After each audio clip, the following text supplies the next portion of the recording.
Alright, either you are an organization running Kubernetes at scale, or you are an engineer maintaining a production cluster. You probably come across these two scenarios. On one hand, the sheer complexity of your infrastructure is becoming unmanageable each day, or you often find yourself wondering where exactly is the money going? How much are you spending on your Kubernetes infrastructure on a per month basis? And you can't really seem to justify the dollar amount at the end of each month. I think we all agree that Kubernetes cost can spiral out of control really quickly. Teams often struggle with gaining that initial visibility, trying to understand where exactly is the money going and how they can optimize the resource usage to first save cost and second, it does not impact the performance as well. If this is something that sounds familiar, you're in the right place. Hi, I'm Kunal, DevRel engineer at Randoli, and I'm excited to have you in the very first episode of Behind the Build, a series where we bring in engineers from our team to talk about shared challenges, problems, and potential solutions to topics related to observability and cost. Joining me in this episode is João Pimentel, a lead engineer working on the cost team at Randoli, and together we'll try to break down the topic of Kubernetes cost management. We'll be discussing the challenges. We'll also be discussing why this topic becomes important now more than ever and how you can get started to gain that initial visibility into your Kubernetes infrastructure. If this is something that sounds interesting, watch along and I'll see you inside. So, hey João, how are you doing today? And good morning. Thanks so much for joining me in this particular episode. Hey, thank you, Kunal, for inviting me. I'm very happy to be here, and let's do it. Amazing. Yeah, this is pretty exciting because we are going to talk about Kubernetes cost management. And I couldn't have asked for a better guest than you because I know the amount of experience you have in this particular domain, specifically because you've been leading the cost team at Randoli, right? So you know what are the challenges and what are the things that people talk a lot about when it comes to managing Kubernetes cost and the cost topic in general in the observability space. So we have got a lot of things to cover and a lot of exciting things to talk about. But before that, if you could tell us a little bit more about yourself, a bit of your background, and what are you doing at Randoli, we can start from there. Oh, okay, so I'm João Pimentel. Nice to meet you all. And yeah, I'm a software engineer here at Randoli. I work from Brazil, my home country, and I've been a programmer, not professionally, but I have been programming since a kid because I love programming. For me, it was a toy that I could play around. So I had that opportunity as a kid, so I'm very grateful for that. And ever since then, I never stopped programming. But funnily enough, I didn't start my career as a programmer. I started as a professor. I was a full-time professor here in Brazil. But then after a few years, I realized, okay, so I'm a professor. I teach computer science. I do research on software engineering, but I don't do a lot of programming, right? So okay, I need to pivot my career. So then I decided to become a full-time software engineer. So that's when I joined Randoli a few years ago. Amazing. That's a really incredible journey to hear. Thank you so much for sharing. And at Randoli, what specifically do you work at, and what specifically are you working on right now? Can you maybe share that a bit more about that as well? Yeah, I work everywhere here and there on product design, on management, on developing front end, back end, agent side as well. So a little bit of everything, literally. Sometimes I even help with the DevOps part of the job because you are a startup, you need to wear multiple hats. But lately, I have been working a lot on the cost team, as I mentioned before. So right now, we are working on some very interesting features related to chargeback, enable users to do some kind of chargeback model within their companies. Amazing. Yeah, I definitely agree to the point that in a startup you wear multiple hats. When I'm a DevRel engineer, so sometimes I'm designing, sometimes I'm writing a blog, sometimes I'm editing a video, and sometimes I'm also coding. So there are a lot of different things that I tend to do. But I think this gives experience as well, right? The more you Yeah. do, the more you make yourself uncomfortable, you learn more. But thank you so much again, João, for joining me here today. We are going to talk about cost management, right? And the way I see it, there are two segments that I have seen people think about cost management. On one hand, we have engineers and organizations who realize the importance of cost management when they see unpredictable bills at the end of the month, right? And they're not able to decide, and they're not able to figure out like where did this dollar amount come from. They're not able to figure that out. So either they are too late to realize the importance, or even if they realize, and if they try to take action on, if they try to implement some strategies, those strategies aren't very effective enough to save actual money, right? So these are the two things that I have seen people think about cost management. But I'd like to ask you, from your experiences, from having conversations with other engineers in the community, why do you think, just to set the stage of, why do you think this topic has become important to talk about right now more than ever, and why do you think people need to talk about cost management in Kubernetes in general? Well, that's very easy, Kanal. It's money, right? Cost is all about money, and we don't want to spend money, right? We work really hard to earn it. We want to save it as much as possible, right? We don't want to waste it away. And when it comes to the clouds, it's very easy to spend huge amounts of money because the clouds made to scale up, right? So you suddenly can have your clusters get bigger, your workloads scale up. So if you don't have limits in place, you don't have budgets in place, that's going to become a problem. Even with those controls in place, there is that thing you mentioned. So we need to understand why the cost is increasing, right? So in order to do that, we need to do the work beforehand. We need to be prepared so that if that happens, we are able to understand why and then mitigate the reasons. Yeah. Yes, I absolutely agree with that. And I think, to follow up on this particular point, I think that the topic of cost, right, has become a major point of discussion in the ecosystem since the past 2 years specifically. And I feel because it was one of the highlights of KubeCon India that happened last year in 2024. I was fortunate to attend that in person. And while I was having a conversation with people, cost and saving cost, how we can save money, as you mentioned, right? People wants to save money because money is involved, right? So that was one of the highlights of KubeCon as well. And I think part of the reason this topic has become fairly important is because of Kubernetes adoption as well. We have seen the adoption of Kubernetes increased year on year. It has increased. One of the reports I was reading of CNCF, adoption has increased like 84% in 2024, right? That's a huge number. And I feel that when the adoption increases, it brings more complexity, and complexity is directly related to having inefficiencies in your infrastructure, because at the end of the day the engineers are humans, right? We could make mistakes, you couldn't figure out because the infrastructure is so complex.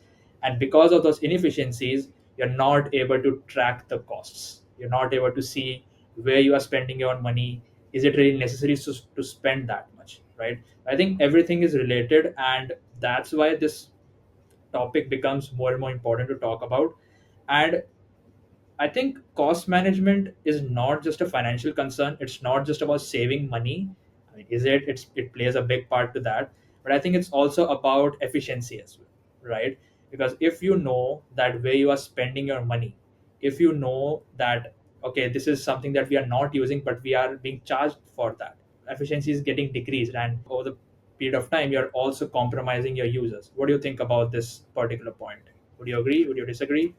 Wow, a lot to unpack here.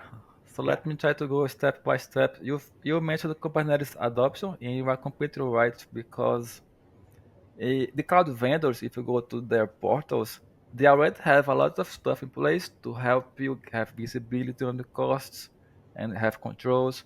But that's at the cloud level. But when you use Kubernetes, you have something inside the cloud. I mean, the cluster itself is run inside of virtual machines that they run to in some networks that are part of the cloud. But what the vendors don't provide, at least yet, is good visibility inside the Kubernetes cluster. So uh, without that visibility, it's hard to control, it's hard to limit, it's hard to understand and optimize.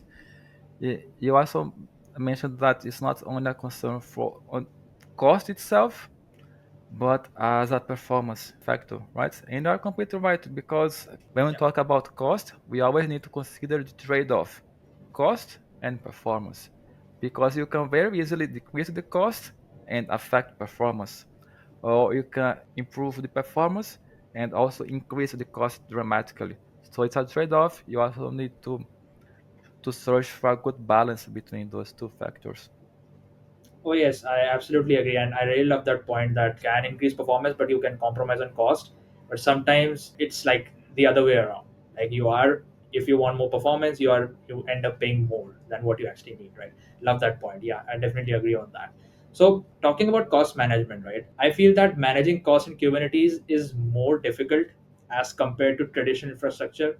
And if we go back in the days when we had virtual machines, when we had bare metal servers, I believe it was easier to do cost management at that particular time if we compare it with Kubernetes.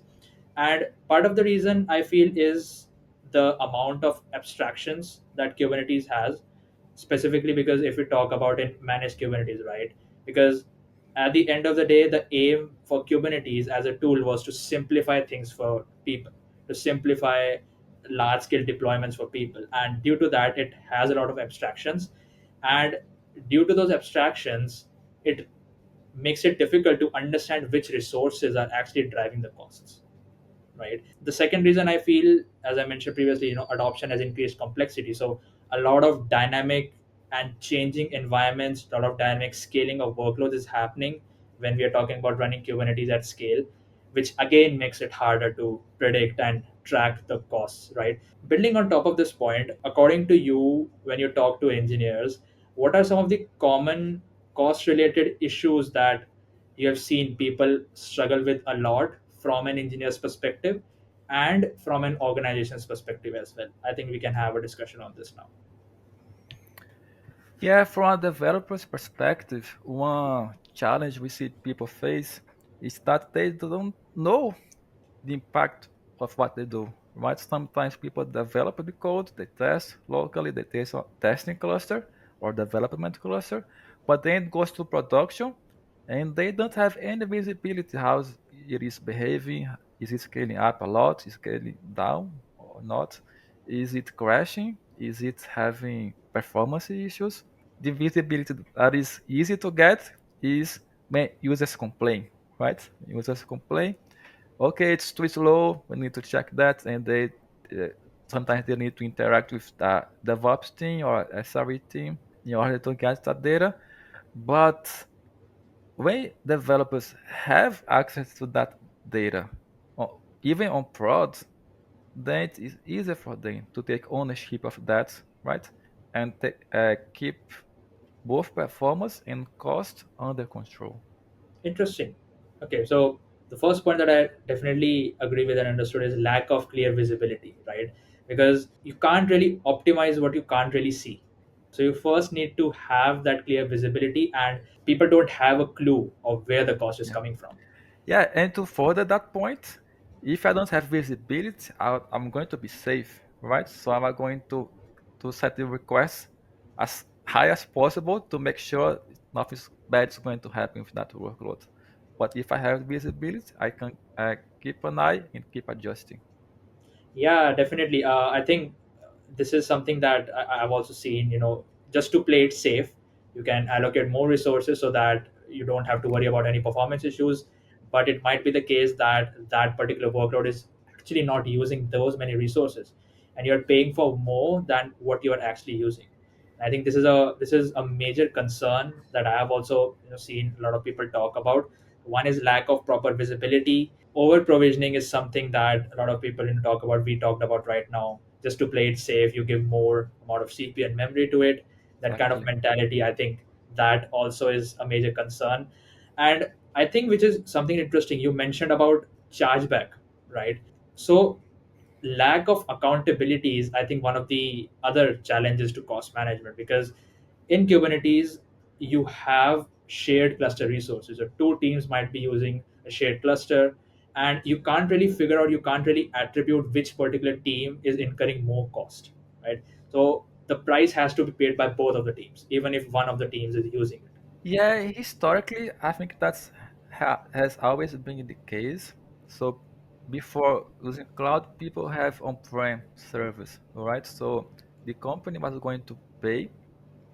for the machines and pay to maintain, keep it running, right? And then we could have both situations. A team is going to allocate the budget for those machines, so it's going to be their machines, or the company may decide to split the cost across the entire company or multiple teams, and they're going to share those resources. This could happen before the cloud.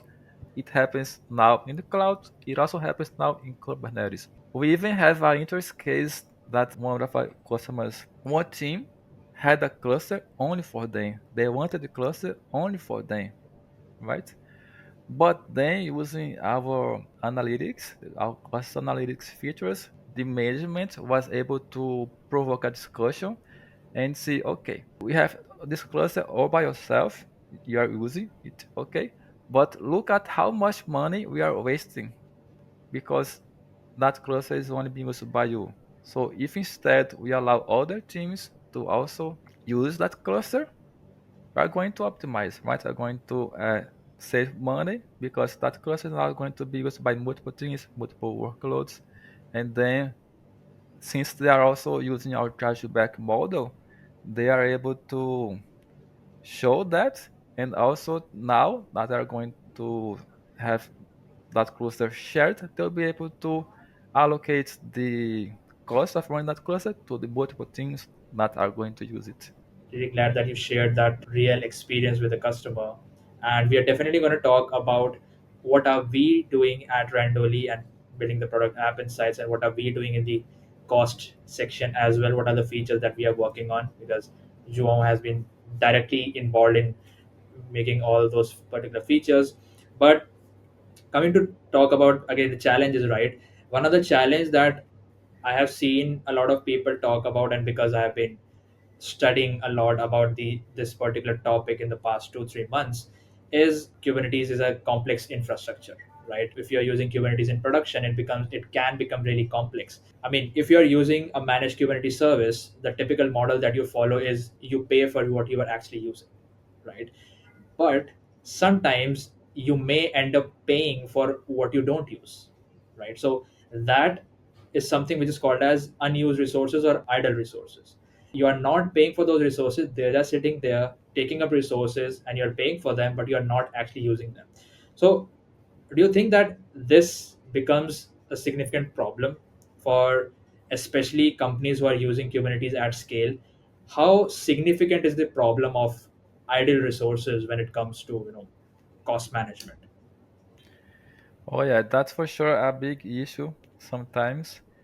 And the good news is that once you have visibility, that is easy to address, right? You mentioned before already the case of over provisioned workloads, but we also have over provisioned nodes, right? And over provisioned clusters.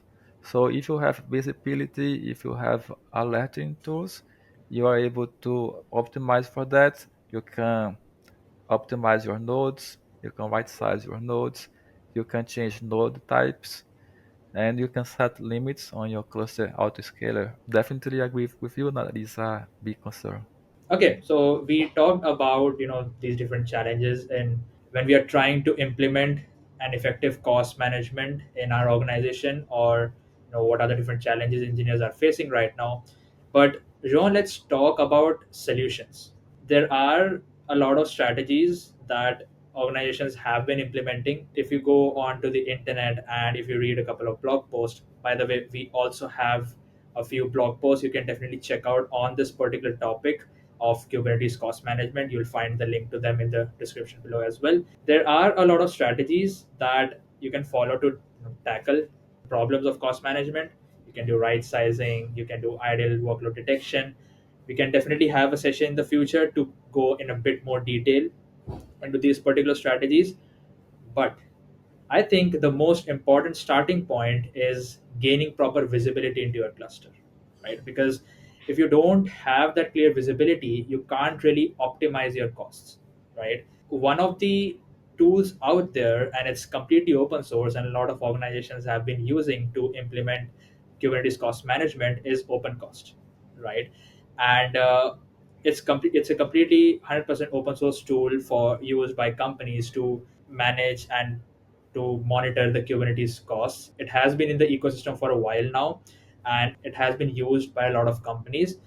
I think this is a good starting point to gain that initial visibility. And I'll definitely come back to the point that why I said it's a good starting point, because you need something to go beyond it as well. But João, I think we can talk a little bit about OpenCost, right? Because I'm definitely interested to know more how it works. So if you can share your screen and show us what exactly is OpenCost, why it was created in the first place, and how engineers can use to track their Kubernetes cost using OpenCost. Yeah, of course. Let's take a look at it. Hope you can see it already. But yes, as I mentioned, OpenCost is a great open source tool, and it's the first point in giving visibility, right? Because as I mentioned before, the cloud vendors already provide controls and visibility at the cloud level, but within the cluster, they don't go there, right? So that's where OpenCost comes in. It runs in your cluster. It is a pod running in your cluster. And with that, we can have this kind of data that you see here. I'm showing here the namespace breakdown, which shows how much I have been spending on each of these namespaces. And as we also discussed, this could be the starting point for having a chargeback model if your teams are separated by namespaces.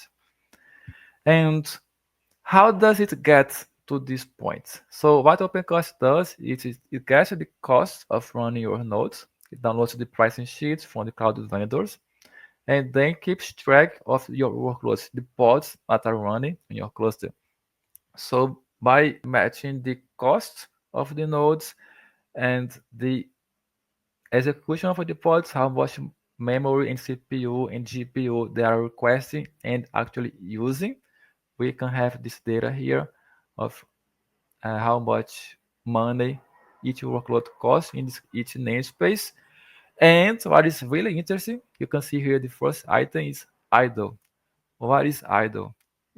Idle means resources that are not being used by anything, any workload in this case. So we can see here that you can clearly save some money, not a lot of money. This is a small cluster that we have just created, but you can see here that we could save this money because you are not using these resources. And then I can go each namespace and I can start seeing, oh, okay, so, oh, Flink is using a lot. Should you keep using Flink or should we consider another alternative? And once you have visibility, you can start analyzing the data and think about how you can improve on that.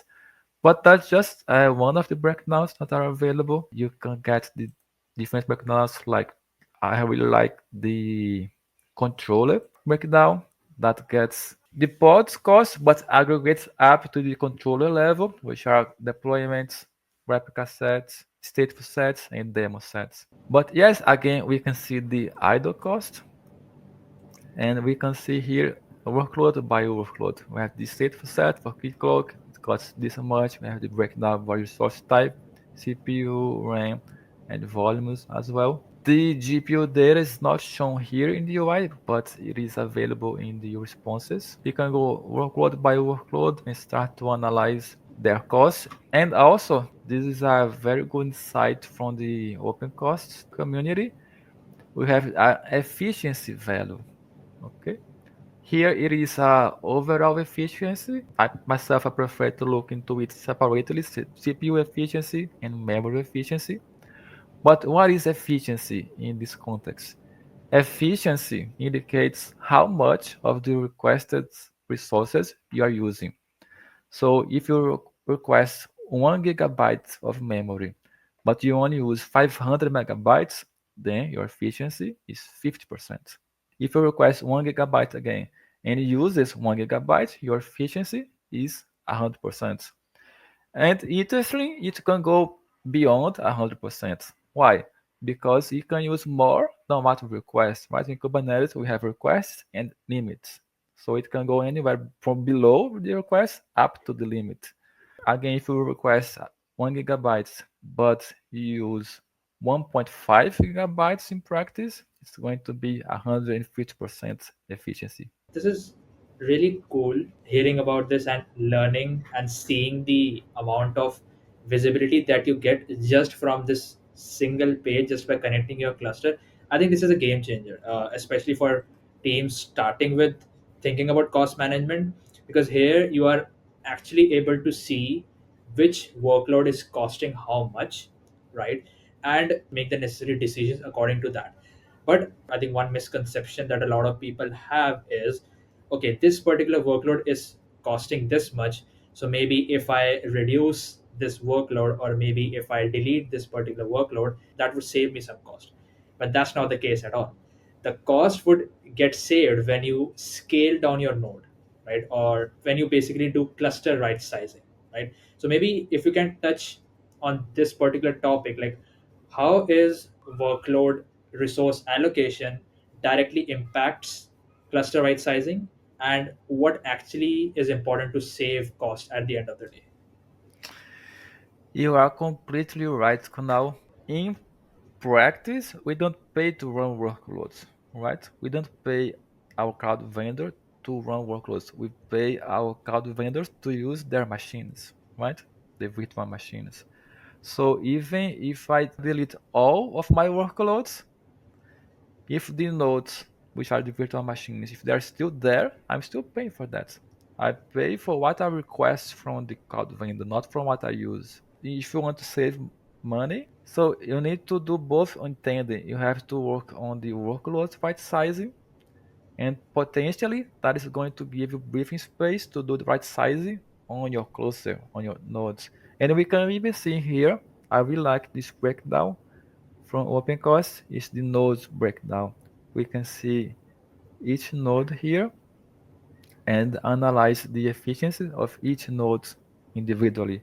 So you can see here that this node almost at capacity, it's 81%, but some other nodes have a lot of room for optimization. So then I can start thinking about having a combination of larger nodes and smaller nodes, or depending on my environment, I can think about switching node types. But always, as you mentioned before, what saves us money is changing the nodes. If I look only at the workloads, I'm not going to save any money at all.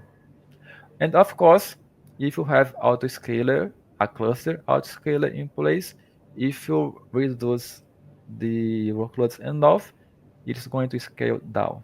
But that's not always the case, so you need to think about that as well. Yeah, I definitely agree with that, and I think this whole topic of auto scaling, right sizing, this is definitely an important, and it certainly requires a session of its own, because there are a lot of nuances when it comes to right sizing, and there are a lot of different levels of right sizing. We have cluster right sizing, workload right sizing, namespace level right sizing, container right sizing. So there are a lot of things we can talk about only about right sizing, in one, which is one of the strategies, right?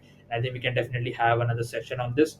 But all in all, what I understood is OpenCost definitely helps to gain that initial visibility into your cluster, how much a workload is actually costing you, and eventually it helps you to make that decision of scaling down your node, which eventually will help you to save your cost, right? So you are able to gain that initial visibility.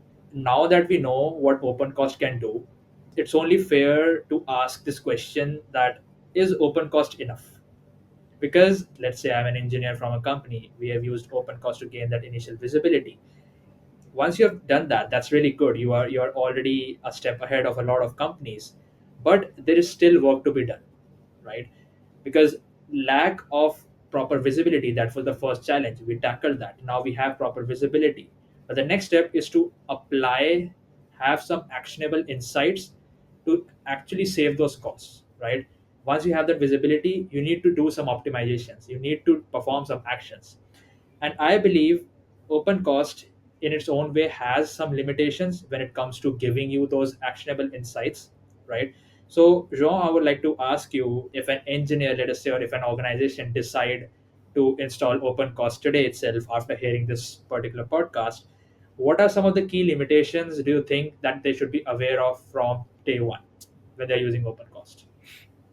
Okay, so if you're interested in analyze the cost of your Kubernetes cluster and potentially save some money for your company, for sure, please go ahead now, pause the video, come back later, but go ahead and install OpenCost. It is really helpful. That's the starting point. And maybe that's going to be enough for you, for your needs, for your organization. So definitely start there. If at some point you start stumbling upon the limitations of OpenCost, then you can start thinking about all the solutions as well. But definitely, it's a great starting point. And one of the limitations we have is that in order to analyze cost, we usually need a longer time frame. Most times, 1 week, 2 weeks is not enough. We need to analyze a few months in order to get a proper sense of how it is evolving. Is the cost increasing? Is the cost decreasing? Why is it increasing or decreasing? But since OpenCost relies on Prometheus, the amount of time the data is available is going to depend on the rotation policy that you have on your Prometheus, which is usually 1 week or a few weeks, not months, right? You can start addressing that also using the open source tools around the OpenCost itself. They are part of the OpenCost community. So for instance, there you can find exporters that can export the OpenCost data and store it somewhere else for you to analyze later on. Got it. Yeah. And definitely we'll be linking some resources of the different concepts that we are talking about in the description. But I definitely agree with John. If you are listening to this particular podcast, you can just go ahead and install OpenCost. It is a great tool for you to get started and gain that initial visibility. And once you decide to scale, right, then these certain limitations that João right now mentioned, those are important to cater as well, right? One of the few other things that I can also think about, Jean, right now is you only have a single cluster view. And I think this is something that you may need to think when you scale. And additional to this, if you're thinking of doing cost management at scale, right, you need to also think about different other functionalities like setting up cost alerts, having some right sizing recommendations, because as we mentioned, right sizing is again one of the most important and essential strategies to implement, right? So you may need to have a solution that could give you these automated right sizing recommendations. Of course, you can always use some external tools to set that up, right, while you're using OpenCost. But again, it becomes pretty difficult for you when your infrastructure scales up, right? One of the other examples I can think of is cost alerts. I've seen a lot of organizations work with Prometheus and Alert Manager, right? But I think there are some limitations to setting up Prometheus and Alert Manager as well. These are some of the things that I think you need to be aware of when you are getting started with OpenCost. The TLDR version is OpenCost is a good start, but it may not be the complete solution for cost visibility at scale.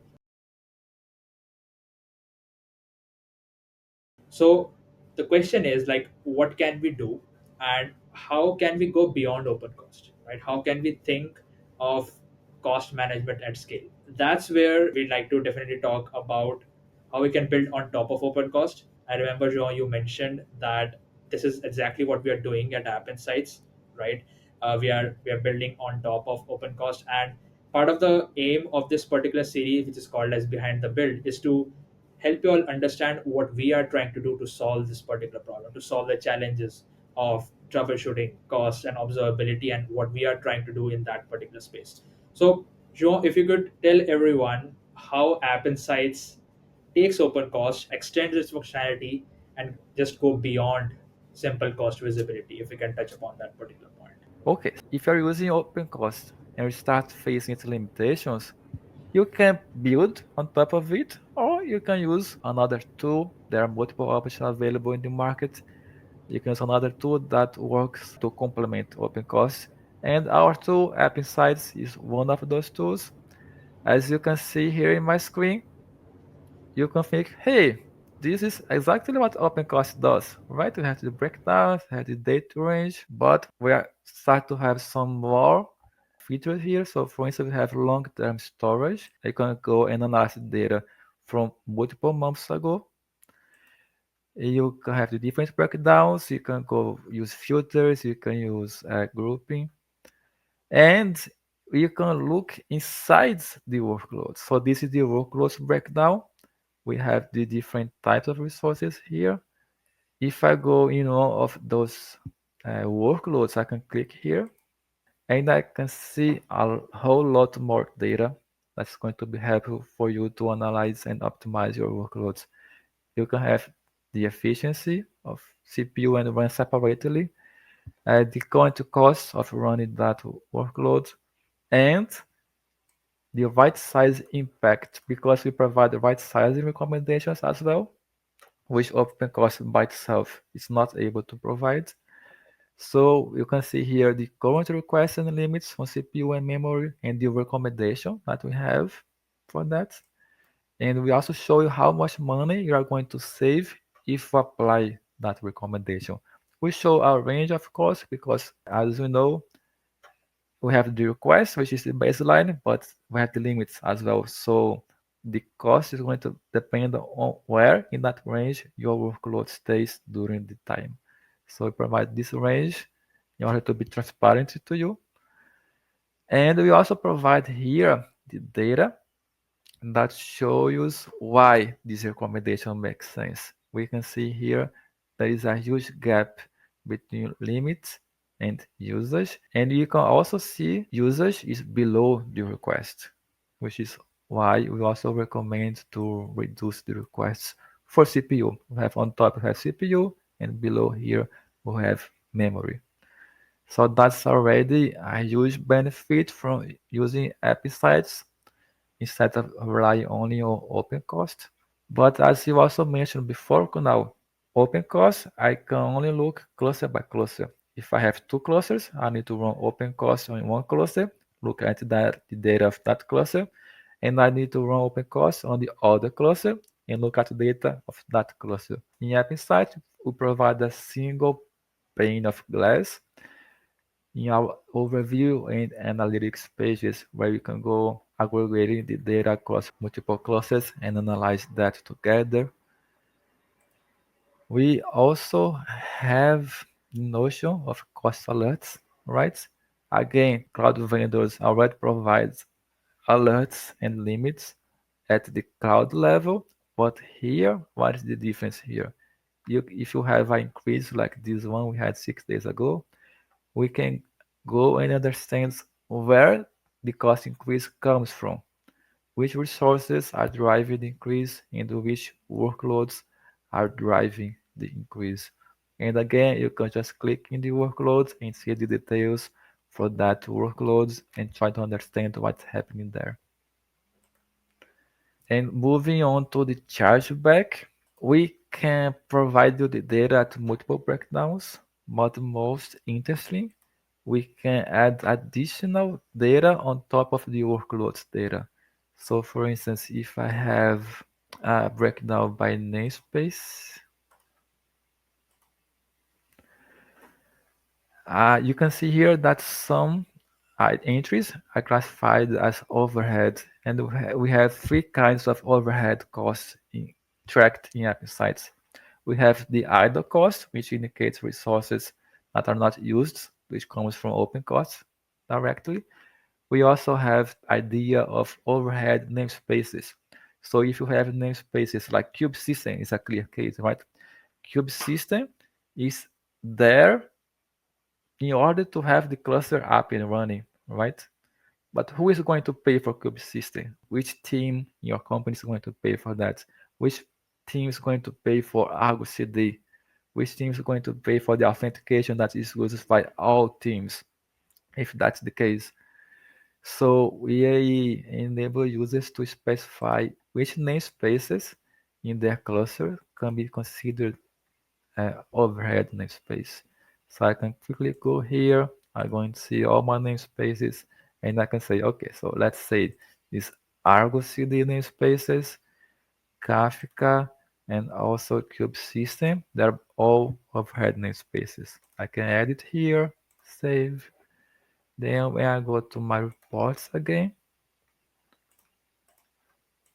I'm going to see those namespaces here. You see? They're clearly marked as overheads. And now it comes the interesting piece. I can now go and spread that cost within that cluster, spread that cost of those namespaces across the different namespaces. There are different spread options. So we can see here that the Crunchy database namespace, it the workloads run there only cost 120. But if I consider the overheads of running the cluster and if I spread that cost equally across all namespaces, I have additionally $3 for each namespace.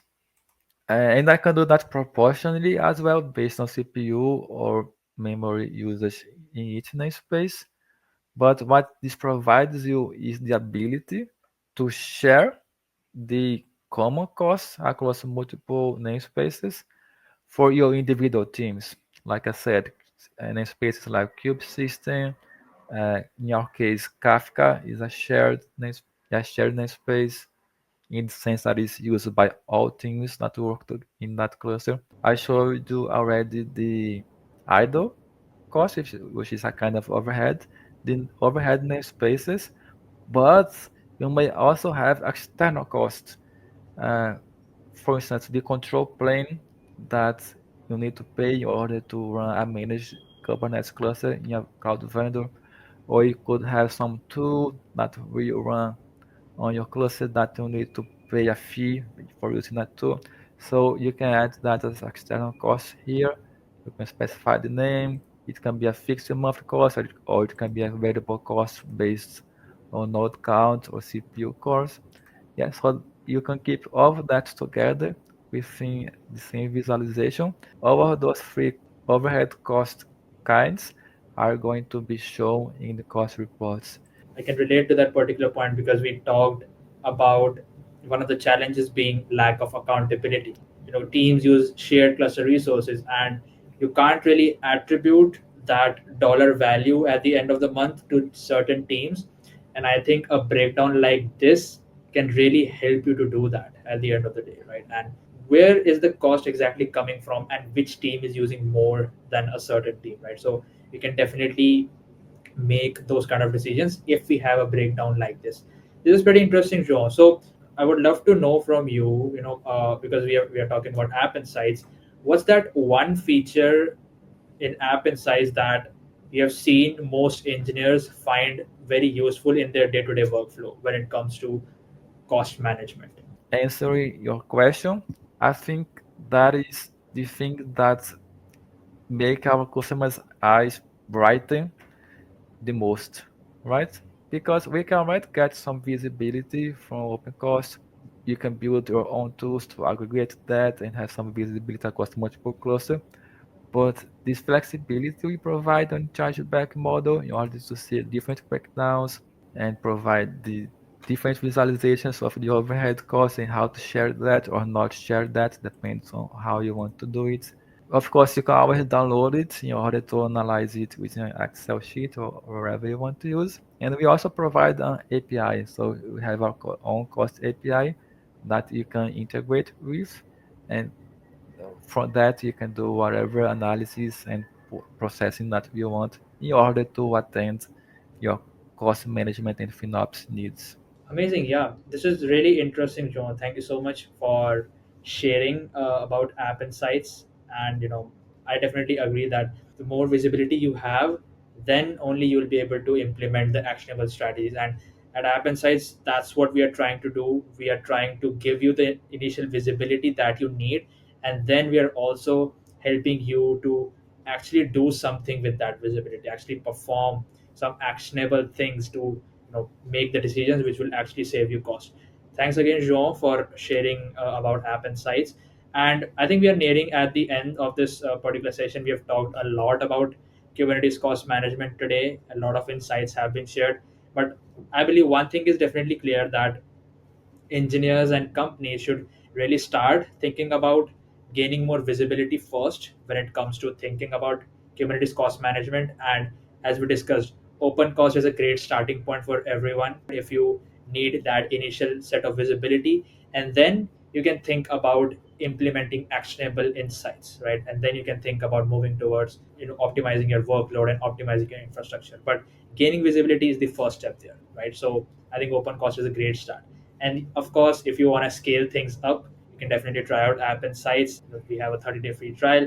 I'll give the link in the description as well. We love your feedback when you try out App Insights. But Joe, thank you so much for sharing all the insights you gave us today. Before I let you go, what's the one piece of suggestion and advice that you would give any engineer or a FinOps person if they are thinking about getting started with Kubernetes cost management? You already said it, Kunal. Go ahead, install OpenCost. It is free. It is very useful. You install it today. You keep it running for a few days so that it can collect the data, and maybe a week later you go back and you're going to start analyze the data, and it's going to be a great start point to use. I mean, to optimize your clusters and save some money. And yeah, it was my pleasure. Thank you so much for inviting me. Amazing, yeah. And we'll definitely be seeing you again in another episode of this particular series. And yeah, thanks everyone for joining, and we'll see you in the next one. Bye bye. Thank you. Bye bye.